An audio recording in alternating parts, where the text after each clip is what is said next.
नमस्ते दोस्तों, क्या आप डॉक्टर बनना चाहते हैं?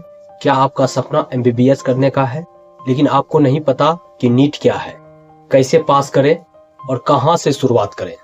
तो ये वीडियो आपके लिए है, क्योंकि आज मैं आपको नीट का पूरा सच बताने वाला हूं। नीट क्या है? दोस्तों, नीट एक नेशनल लेवल एग्जाम है। नीट का फुल फॉर्म होता है national eligibility cum interest test. इस एग्जाम को क्वालिफाई करने के बाद आपको मिलता है कॉलेज में admission. MBBS, BDS, BAMS, BHMS, veterinary nursing, मतलब डॉक्टर बनने का यही एक रास्ता है। चलिए आप बात कर लेते हैं कि नीट कौन दे सकता है। नीट देने के लिए जरूरी है 10+2 में पीसीबी होनी चाहिए। पीसीबी का मतलब होता है फिजिक्स, केमिस्ट्री, बायो होनी चाहिए। बायोलॉजी नेसेसरी है। इसमें मिनिमम एज 17 साल होनी चाहिए। मैक्सिमम एज की कोई बात इसमें कोई जिक्र नहीं किया गया है। बोर्ड कोई भी हो, आप बिहार बोर्ड से हो या भारत में जितने भी स्टेट बोर्ड है सब वैलिड है, और या आप सीबीएसई हो या आईसीएसई बोर्ड हो या कोई भी बोर्ड हो, ओपन बोर्ड भी है, तो इसके लिए भी आप एलिजिबल है। चलिए अब हम बात कर लेते हैं नीट एग्जाम का पैटर्न क्या होता है। तो इसमें हम नंबर ऑफ क्वेश्चन जान लेते हैं और कितने मार्क्स का होता है उसको जान लेते हैं। फिजिक्स का टोटल 45 क्वेश्चन होता है, केमिस्ट्री का भी 45 क्वेश्चन होता है एंड बायोलॉजी का 90 क्वेश्चन होता है। टोटल क्वेश्चन 120 क्वेश्चन होता है और टोटल मार्क्स 720 होता है। इस एग्जाम के लिए टाइम दिया जाता है 3 घंटा 20 मिनट। इसमें यदि आप एक क्वेश्चन सही करते हो तो आपको 4 नंबर मिलता है। यदि आप एक क्वेश्चन गलत करते हो तो सही में से 4 में से 1 नंबर कट जाता है। कहने का मतलब ये एग्जाम माइनस मार्किंग होता है। यदि आपका एक क्वेश्चन सही होता है तो उसमें आपको 4 नंबर दिया जाता है। यदि आप एक क्वेश्चन गलत करते हो तो उसमें उस गलत क्वेश्चन का भी नंबर नहीं ऐड होता है, बल्कि आप जितने क्वेश्चन सही किए हैं उसमें से एक क्वेश्चन गलत करने पर 1 मार्क्स कट जाता है। चलिए अब हम बात कर लेते हैं नीट का सिलेबस क्या होता है। तो नीट का जो सिलेबस होता है, जो आप 11-12 में पढ़ते हैं, जो आपका सिलेबस है सेम वही सिलेबस होता है। और इसमें एनसीईआरटी बायोलॉजी, एनसीईआरटी केमिस्ट्री से भरपूर क्वेश्चन पूछे जाते हैं और बिल्कुल एनसीईआरटी बेस पूछे जाते हैं। चलिए आप बात कर लेते हैं कि नीट की तैयारी कैसे करें। यदि आप नीट में सिलेक्शन लेना चाहते हैं तो ये रूल अवश्य फॉलो करें। रूल फर्स्ट, एनसीईआरटी पर 100% पकड़ रखें, रट जाइए एनसीईआरटी, नहीं कुछ तो बायोलॉजी और केमिस्ट्री को रट जाइए। रूल नंबर सेकेंड, रोज 5 से 6 घंटा पढ़िए, सेल्फ स्टडी कीजिए 5 से 6 घंटा। रूल नंबर थर्ड, हर हफ्ते टेस्ट दीजिए। रूल नंबर फोर्थ, गलती का आप एक अलग से कॉपी बनाइए। रूल नंबर 5, मोबाइल कम यूज कीजिए। कहने का मतलब यदि आप नीट का एग्जाम में क्वालिफाई करना चाहते हैं बेहतरीन मार्क्स से और बेहतरीन कॉलेज एमबीबीएस कॉलेज चुन सकते हैं, तो इसके लिए आपको 5-6 स्टेप करना बहुत जरूरी है। आपका एनसीईआरटी पे काफी पकड़ होनी चाहिए, नहीं कुछ तो एनसीईआरटी का 2 बुक पे काफी आपका पकड़ होना चाहिए। बायोलॉजी और केमिस्ट्री, इससे क्वेश्चन हुबहू आते हैं और एनसीईआरटी बेस आते हैं। फिजिक्स थोड़ा मोड़ा कॉन्सेप्चुअल आता है। और पढ़ाई करने का तरीका क्या है कि आप पहले एनसीईआरटी को रीड कीजिए, उसके बाद उसको समझिए और अपना एक अलग कॉपी बनाइए, उससे इम्पोर्टेंट पॉइंट लिखिए। पॉइंट लिखने के बाद आप एक फिगर के जरिए आप उस चैप्टर को विजुलाइज कीजिए। फिगर विजुलाइज के बाद आप उसको माइंड मैपिंग बनाइए। आप अपने कॉपी में माइंड मैपिंग बनाइए।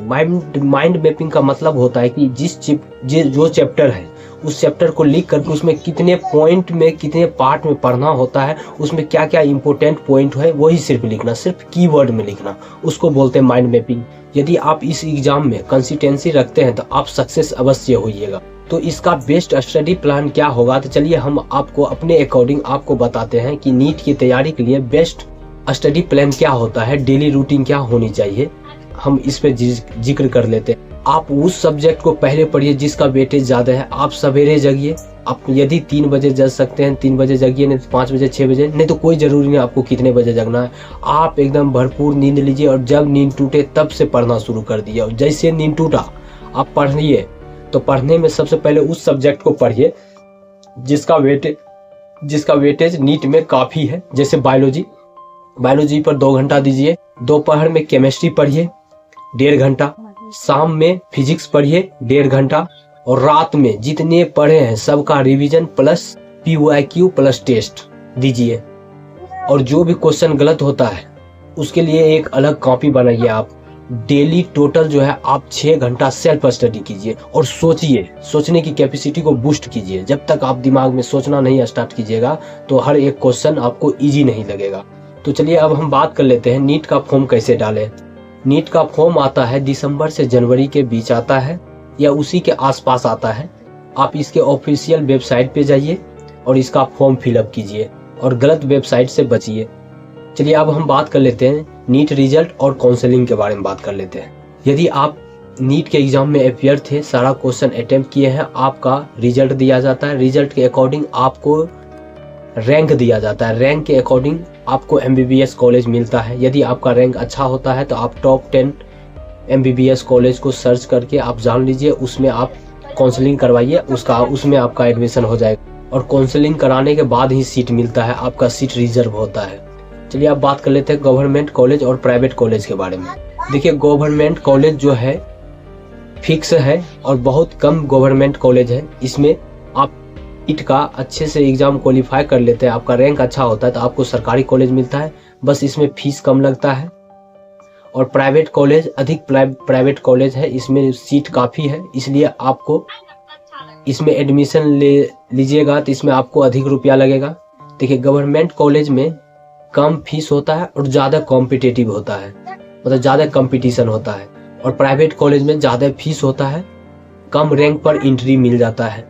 इसलिए आप टारगेट करो कि आपको गवर्नमेंट कॉलेज में जानी है। तो चलिए अब हम बात कर लेते हैं कि MBBS के बाद क्या होता है। नीट एग्जाम क्वालिफाई करने के बाद यदि आप किसी भी भारत के किसी भी गवर्नमेंट MBBS कॉलेज में आप एडमिशन ले लेते हो तो उसमें आपको 5.5 साल का सिलेबस होता है, 5.5 साल आपको पढ़ाया जाता है। उसके बाद MD या MS specialist doctor hospital job clinic ये सब आप कर सकते हैं। चलिए अब हम बात कर लेते हैं कि यदि आप नीट एग्जाम क्वालिफाई कर लेते हैं, MBBS कोर्स कंप्लीट कर लेते हैं तो आपका सैलरी क्या होगा, आपकी सैलरी के बारे में बात कर लेते हैं। देखिए सैलरी अच्छा रहता है तो हर को खुशी मिलता है। तो चलिए हम बात कर लेते हैं इसका स्टार्टिंग जो सैलरी होता है डॉक्टर का करीबन 40,000 से 70,000 के बीच होता है। एक्सपीरियंस के बाद 2 से 5 लाख हो जाता है, प्लस भी होता है। स्पेशलिस्ट और काफ़ी ज़्यादा रुपया कमाते हैं, जैसे MD हो गया। तो इसको लेकर के अब हम आपको एक मोटिवेशन पॉइंट देते हैं। दोस्तों नीट आसान नहीं है, हर साल 5 लाख बच्चा फॉर्म डालते हैं, लेकिन सिलेक्शन उसी का होता है जो रोजाना मेहनत करता है, डेली अपना रूटीन को फॉलो करता है। अगर आज आप शुरुआत कर देते हो तो कल डॉक्टर बन सकते हो। अगर ये वीडियो हेल्पफुल लगा तो वीडियो को लाइक कीजिए, शेयर कीजिए, सब्सक्राइब कीजिए और कमेंट में लिखिए नीट 2026 आई विल क्रैक। धन्यवाद।